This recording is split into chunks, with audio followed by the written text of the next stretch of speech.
Right mouse click functions.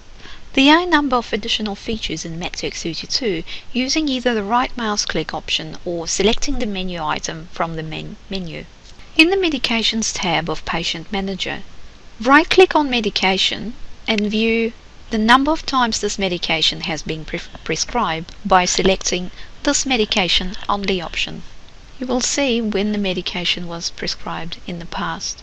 In a similar manner, you can highlight a medication in the Daily Record tab of Patient Manager.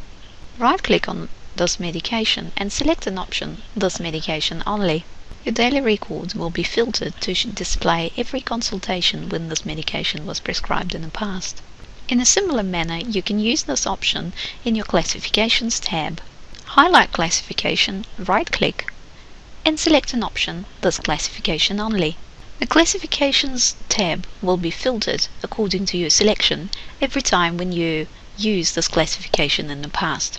To return to the default view of Classifications tab, click the filter icon, remove the classification and press OK.